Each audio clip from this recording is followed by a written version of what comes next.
Hello बच्चों, class 9th SST के अंदर आपका एक बार फिर से स्वागत है। 9th हिस्ट्री का 3rd चैप्टर का 8 वीडियो अपन देख चुके हैं। आज अपन इसकी 9th वीडियो देखेंगे।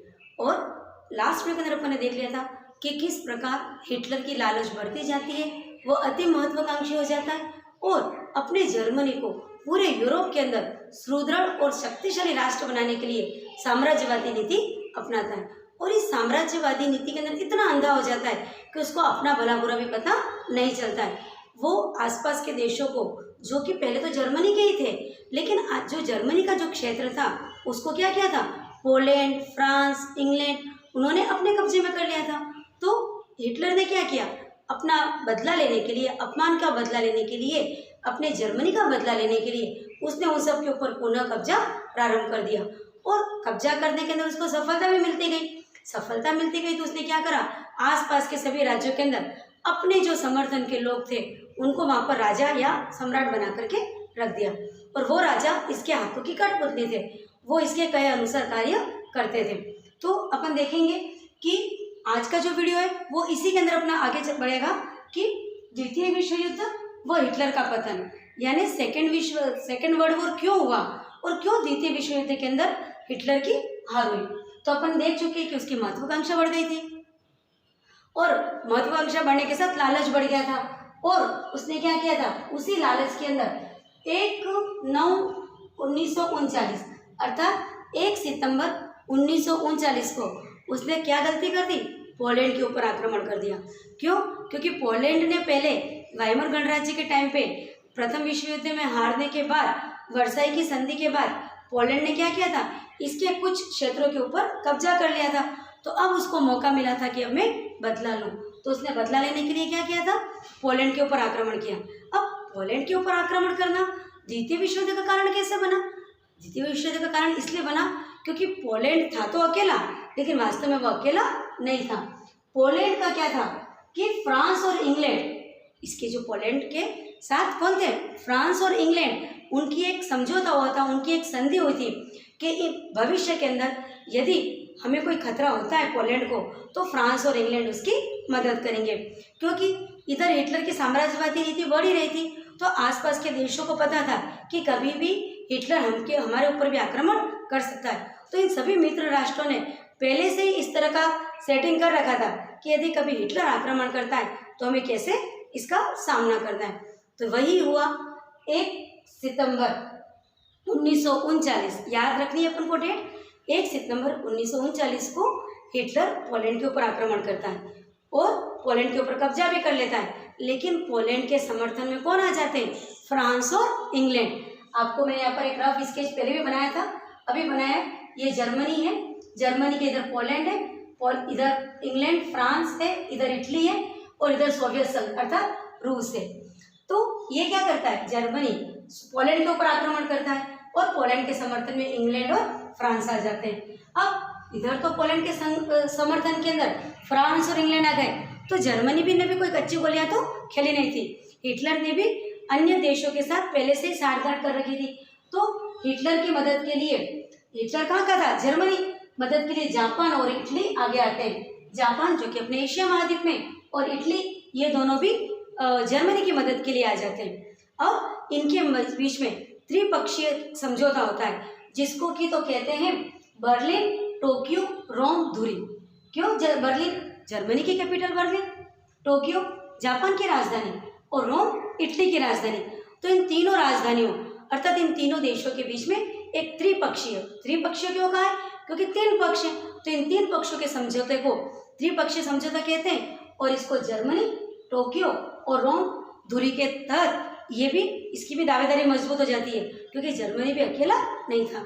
तो अंतर्राष्ट्रीय समुदाय के अंदर जो जर्मनी की जो दावा होता है वो मजबूत होता है और बाकी देश भी भयभीत होते हैं थोड़ा सा कि अब हिटलर तो बहुत पावरफुल हो गया है, कई सारे देश उसके साथ भी हैं, प्लस वो अपनी साम्राज्यवादी नीति बढ़ा रहा है। अब क्या होता है कि 1940 के अंत तक तो हिटलर का चलता रहता है। 1 सितंबर 1939 को जहाँ पर यह कार्य चालू हुआ था, पोलैंड के आक्रमण के साथ द्वितीय विश्व युद्ध स्टार्ट हो गया था। वो 1940 के अंत तक, यानी लगभग 1.5-2 साल तक तो सब कुछ ठीक चलता रहा। हिटलर विजय होता रहा, विदेशी मोर्चों के ऊपर उसकी विजय हुई और कई सारे क्षेत्रों को उसने अपने राज्य में मिला दिया, जर्मनी के अंदर मिला दिया। और अपने जो समर्थन के लोग थे, अपने जो पसंदीदा लोग थे, उन लोगों को क्या करा, वहाँ पर सम्राट बना दिया और वो उसके हाथों की कठपुतली बन गए थे। लेकिन क्या होता है कि पोलैंड पे कब्जा करने के साथ वो आगे बढ़ जाता है और एक बेवकूफ़ी कर जाता है, सोवियत संघ के अंदर प्रवेश कर जाता है। सोवियत संघ अर्थात रूस, दोनों नाम इसलिए बता रहे हैं क्योंकि जिसको आज अपन रूस कहते हैं वो 1991 से पहले सोवियत संघ के नाम से जाना जाता था। सोवियत का मतलब मैंने आपको बता ही दिया है, दल, संगठन। तो रूस के अंदर ऐसे कई सारे जो संगठन थे उनको सोवियत कहा जाता था और ये सोवियत संघ था 1991 के पहले, और 1991 के बाद से अपन उसको रूस के नाम से जान रहे। तो हिटलर लालची हो जाता है, हिटलर की महत्वाकांक्षा और बढ़ जाती है। पोलैंड के ऊपर कब्जा करने के बाद वो पोलैंड से और आगे बढ़ जाता है और सोवियत संघ अर्थात रूस के अंदर प्रवेश कर जाता है। अब बच्चों आप मैप में देखना, सोवियत संघ का एरिया बहुत बड़ा है, बहुत बड़े क्षेत्र के अंदर ये फैला हुआ है। तो ये क्या करता है सोवियत संघ, पहले तो जर्मनी की सेना को अपने देश में प्रवेश करने देता है और इजीली जर्मनी की सेना सोवियत संघ के अंदर प्रवेश कर जाती है। अब सोवियत संघ तो बहुत बड़ा था, अब क्या करता है सोवियत संघ, जब तक उसके पास लड़ाई के साधन होते हैं तब तक तो वो उनसे लड़ता है। सोवियत संघ की जो लाल सेना थी वो उनका सामना करती है और उनसे लड़ती रहती है। जब उनके पास संसाधन खत्म हो जाते हैं तो वो पीछे से आकर के उसको दबोच लेती है। कैसे? क्योंकि सोवियत संघ के अंदर तक आ गई जर्मनी सेना, तो वो पीछे से चारों तरफ से उसको घेर लेती है और उसको दबोच लेती है।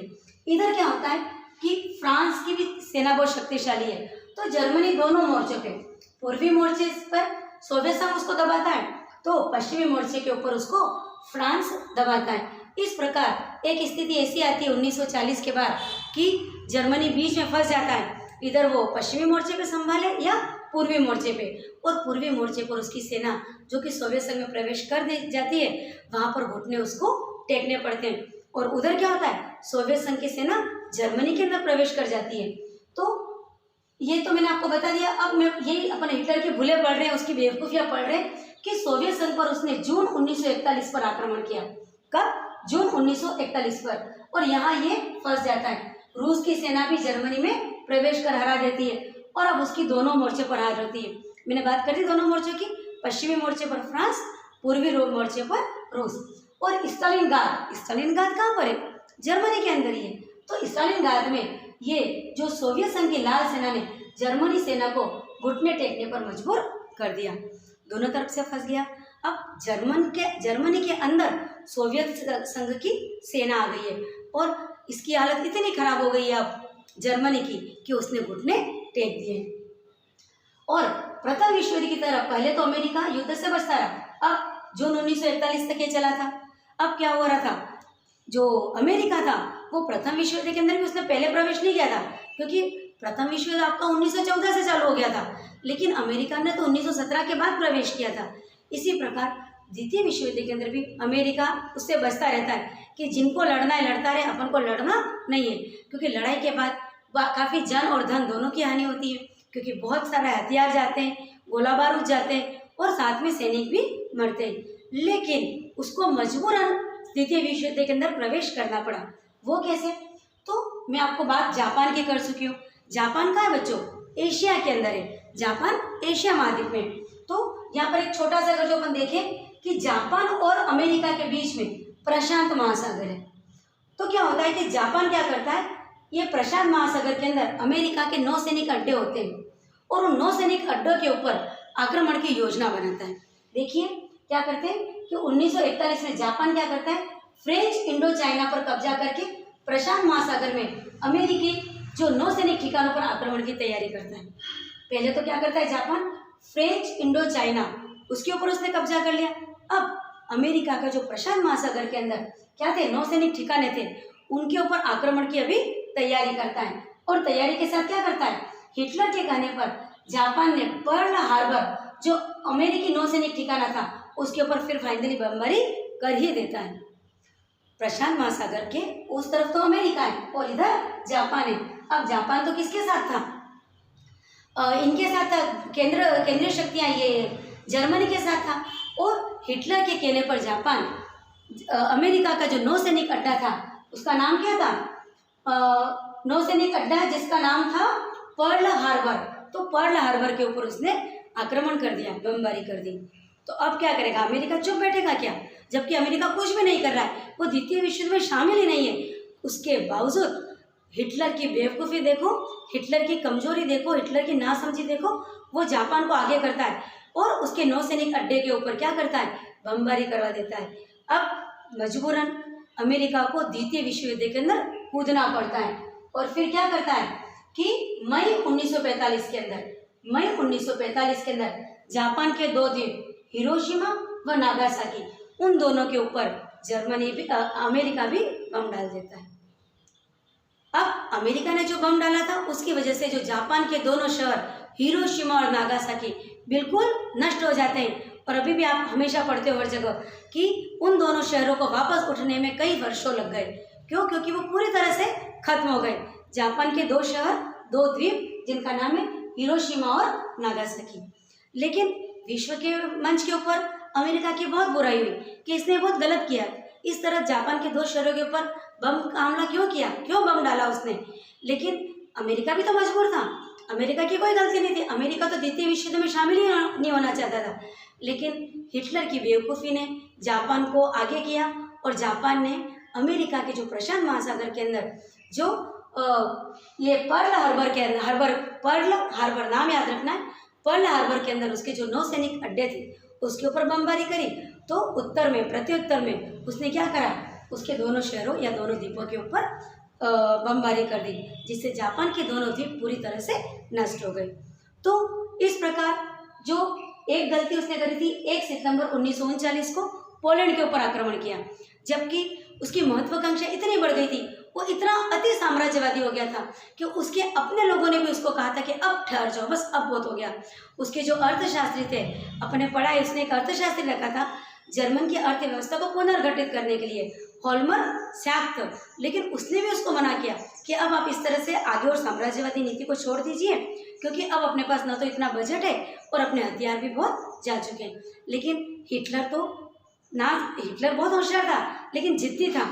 उसने उसकी बात नहीं मानी और उसको अर्थशास्त्री को भी अपने पद से हटा दिया और वो आगे बढ़ता गया और पोलैंड के ऊपर आक्रमण किया।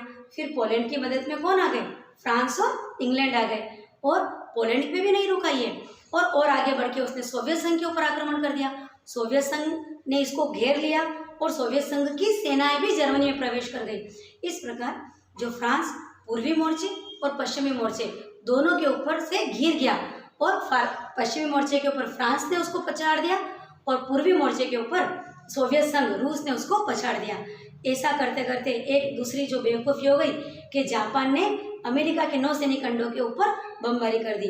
तो बदले ने अमेरिका ने जापान के दो शहरों को बम से उड़ा दिया। और इस प्रकार 1939 में जो द्वितीय विश्व युद्ध प्रारंभ हुआ था वो मई 1945 में जापान के दोनों शहरों के विध्वंस के साथ ही द्वितीय विश्व युद्ध समाप्त हो गया। लेकिन द्वितीय विश्व युद्ध के अंदर जर्मनी की बहुत बुरी तरह से वापस हार गया और उसकी इतनी स्थिति खराब हो गई कि इन मित्र राष्ट्रों ने उनके साथ वैसा ही व्यवहार किया जैसा व्यवहार इसने किसके साथ किया था? यहूदियों, जिप्सी और जो बंजारास थे, जो नोमैडिक थे और जो विकलांग थे, उसके साथ हिटलर ने जैसा व्यवहार किया था, अब द्वितीय विश्व युद्ध में हारने के बाद वापस उनके साथ वही व्यवहार होने लगा। और इसीलिए जो हिटलर था उसने और उसके जो प्रचार मंत्री थे उसके साथ उसने एक बंकर के अंदर आत्महत्या कर ली। तो बच्चों, इस प्रकार हिटलर का पतन हो गया। तो आज की वीडियो के अंदर इतना ही काफ़ी है। अगली वीडियो के अंदर अपन नई बातों के साथ एक बार फिर मिलेंगे। तब तक के लिए थैंक यू।